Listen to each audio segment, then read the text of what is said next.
নমস্কার বন্ধুরা, আশা করি সবাই ভালো আছেন। আমি নন্দিনী চলে এলাম আরেকটি নতুন ভিডিও নিয়ে। আজকের বিষয় হলো ডিস্কিডিয়া অয়ুয়ান্থা। অনেকে এটাকে স্ট্রিং অফ নিকেলও বলে। এর আরও ভ্যারাইটিও আছে, string of nickel, string of pearl, string of hearts, string of turtles. তো এই স্ট্রিং অফ নিকেলটাকে আমি ছোট্ট একটা অংশ আমার দিদির থেকে, দিদির অনেক বড় অনেকটা ছড়ানো একটা স্ট্রিং অফ নিকেলের একটা ছোট্ট পার্ট আমি নিয়ে এসে গত বছর মে মাসে লাগিয়েছিলাম এবং রিপোর্টিংও করেছিলাম।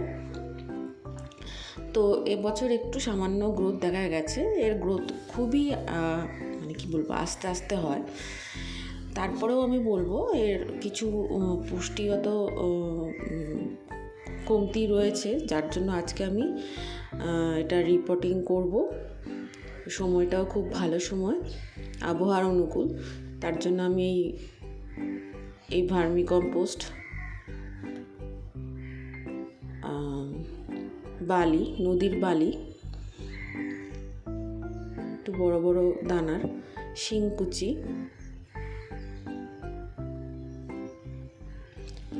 সর্ষে খোল খুব সামান্য, এই 1 চামচ, ছোটো চামচের, চা চামচের মতো, কাঠ কয়লার গুঁড়ো এবং তার সাথে কিছুটা ছাই এবং এই সিক্রেট ইনগ্রেডিয়েন্ট যেটা আমি আমার দিদির থেকে জেনে আমি জোগাড় করেছি। সেটা জানতে হলে কি জিনিসটা কমেন্টে আপনাদের জিজ্ঞেস করতে হবে। আর তার সাথে সমপরিমাণ কোকোপিট। তো এখানে আমি একদমই মাটির ব্যবহার করিনি। শেষবার আমি যখন এটা বসিয়েছিলাম, তখনও আমি গাছের ছালের বাকল জোগাড় করে সেটাকে ছোট ছোট টুকরো করে কিছুটা ঘরের তৈরি পাতা সারের সাথে মিশিয়ে আমি বসিয়েছিলাম। তো এবারে আমি অন্যরকমভাবেই একদম বসাচ্ছি। এই যে সিক্রেট ইনগ্রেডিয়েন্টসটা আপনারা দেখলেন, এটা কিন্তু আমাকে আমার দিদি জানিয়েছিল যে এইটা দিলে কিন্তু গাছের যে পোকামাকড়, যে বিভিন্ন ধরনের পোকা ধরে বা কি মাটির থেকেই তো আসে, তো এই ধরনের মাটিটা দিলে এটা হবে না, প্রতিরোধ হবে, গাছের প্রতিরোধ ক্ষমতা বাড়বে। দেখুন এখানে এইভাবে বসিয়েছিলাম। এইভাবে বসানোরও কারণ আছে, কেননা এই যে ট্রপিক্যাল এই সাকুলেন্টটা আসলে এটা গাছের গায়ে গায়ে হয়। এই প্রজাতিটা খুবই রেয়ার, দেখা খুব কম যায়। তো এরা গাছের ছালে হয়। আমি গাছের ছাল জোগাড় করে ওখানে লাগিয়েওছিলাম ওইভাবে, কিন্তু তারপরেও বলবো গ্রোথ সেরকম হয়নি। আর যেহেতু এরকম ঝুলে গাছের ছালে হয়, কোনো মিডিয়া থাকে না, মাটি মিডিয়া হয় না এদের মিডিয়া হচ্ছে অন্য সব ধরনের প্রাকৃতিক, যেহেতু গাছের গায়ে হয়, গাছের থেকে ইনডাইরেক্টলি ওরা ওইভাবে খাবারটা নেয়। তো সেই জন্য আমি কোনো মাটি জাতীয় ছাড়া বাকি সব কিছু ইনগ্রিডিয়েন্টস নিয়ে, যেহেতু এখানে গাছ তো নেই, খাবার তো ওকে নিতে হবে, গ্রহণ করতে হবে, সেহেতু আমি এইভাবে তৈরি করছি মিডিয়াটা। আর আগের মিডিয়াটা বেশ কিছুটা তুলে রেখে দিচ্ছি, পরবর্তীতে আমার এটাও লাগবে, অন্য কোনো ট্রপিক্যাল সাকুলেন্ট আনলে সেখানে আমি দিতে পারবো। তো কিছুটা এর সাথে নতুন মিডিয়ার সাথে আমি মিশিয়ে দিচ্ছি।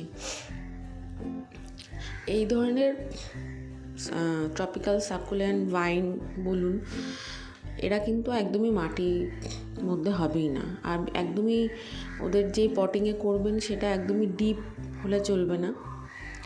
হাওয়ার সাথে খুব এরই হয়, এরা হাওয়া বাতাসের সাথে এদের যোগাযোগ রক্ষাটা ডিরেক্ট রাখতে হয়, তাহলেই এদের গ্রোথটা ভালো হয়। যার জন্য আমি এই ধরনের ঝুড়ি নিয়ে তার মধ্যে এই পুরনো মশারি টুকরোটা দিয়ে দিয়েছি, যাতে মিডিয়াটা বেরিয়ে না যেতে পারে ছিদ্র দিয়ে। তো চলে আসি সেই বিষয়টায় যে আমার দিদি আসলে উদ্ভিদবিদ্যা প্রাণীবিদ্যা এগুলো নিয়ে পড়াশোনা করেছে। তো থিওরিটিক্যালি ওর অনেক অনেক জ্ঞান, প্লাস ও এমনিও আদার্স বাইরে পড়াশোনাও করে, এই সব বিষয় নিয়ে ইন্টারেস্টেড।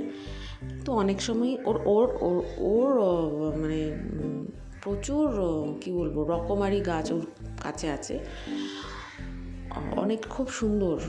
একদিন ভিডিও করে আলাদা করে ওর পুরো বাগান যেটা বানিয়ে রেখেছে, ছাদেও করেছে বিশেষ করে, আর বারান্দা তো পুরো মানে কি বলবো একদম অ্যামাজন সুন্দরবন করে রেখেছে, একদম ঝাউ।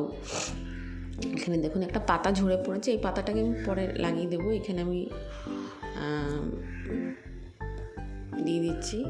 এই মিডিয়াটা একদম হালকা, যত হালকা হবে তত ভালো, একদম জল একদম কম পছন্দ করে। আর এই ধরনের এখন যে আবহাওয়াটা, এই হিউমিডিফাইড আর্দ্রতা সম্পন্ন আবহাওয়া,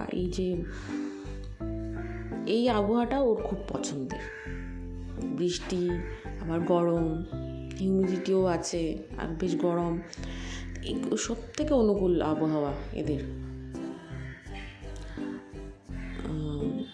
আরেকটা এরকম পাতা আমি লাগিয়েছিলাম, সেটা দেখুন শিকড়ও বেরিয়ে গেছে, প্রপাগেট করেছিলাম, বেরিয়ে গেছে, তো ওটাও আমি লাগিয়ে দেব। একদম কোনো গভীর জায়গায় লাগাবেন না, মিডিয়াটা হালকা হতে হবে, জল কম। আর যেহেতু গাছের ছালে হয়, আলো ছায়াতে থাকে, আলো তো বলতে গেলে হয় না, খোলা জায়গা কিন্তু ছায়াতে থাকতে হবে, একদম অন্ধকারে রাখলেও হবে না, এমন একটা জায়গায় রাখবেন যেখানে আলোটা থাকে একদম ফুল, আর একদমই সানলাইটের দরকার, মানে ইনডাইরেক্ট সানলাইট পেলেই যথেষ্ট। বনে বাঁধারা জঙ্গলে গাছের ছালে হয়, বুঝতেই পারছেন, একটু ইমাজিন করে নেন, কল্পনা করে নেন কেমনভাবে থাকতে পারে। তো আমি এগুলো তো সার্চ করে দেখেছি, তো এরকমভাবেই জিনিসটা হয়। তো আমার দিদির থেকে অনেক থিওরিটিক্যাল অনেক জ্ঞানগুলো আমি পেয়ে থাকি, তো ওগুলো আমি অ্যাপ্লাই করি। তো সেই রকমভাবে ও এটা বলেছিল, এই মাটি দিলে নাকি গাছে কোনো রোগ ধরে না, অ্যান্টিব্যাকটেরিয়াল বলতে পারেন, অ্যান্টিবায়োটিক। ওই মাটিটা আমি জোগাড় করেছি, তো নিয়ে এসেছি। এক ব্যাগ, ছোটো একটা পলিথিন ব্যাগ নিয়ে এসেছি। দিদি বলেছে ওটা জাস্ট একটু সামান্য 1 চামচ, ছোটো চা চামচ ব্যবহার করলেও যথেষ্ট।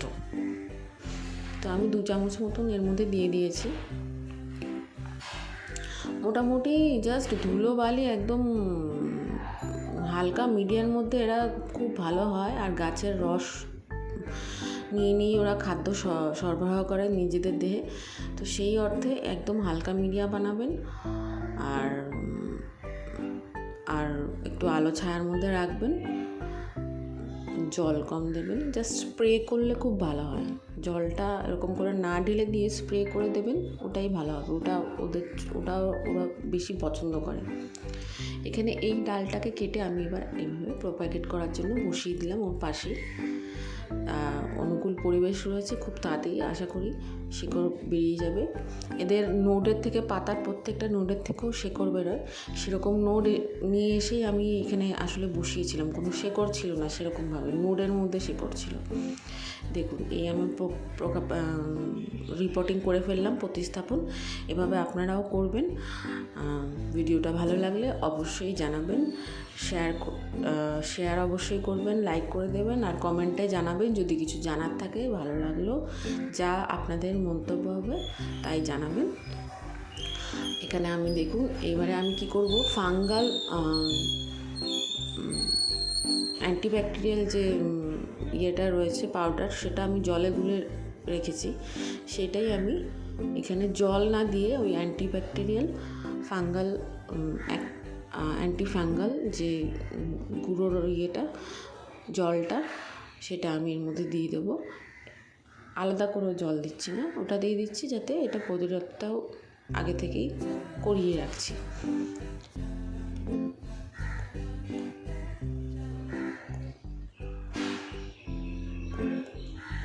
ঢেলে ঢেলে জল দিলে কিন্তু ওটা মানে একদম শক্ত করে বসে যাওয়ার একটা সম্ভাবনা থাকে। এরকম যত স্প্রে করবেন আর এই মিডিয়াটায় যত হাওয়া ভরে থাকবে ওদের ওটাই ভালো লাগবে, একদম ওটাই বেশি পছন্দ করে। হালকা মিডিয়া থাকবে,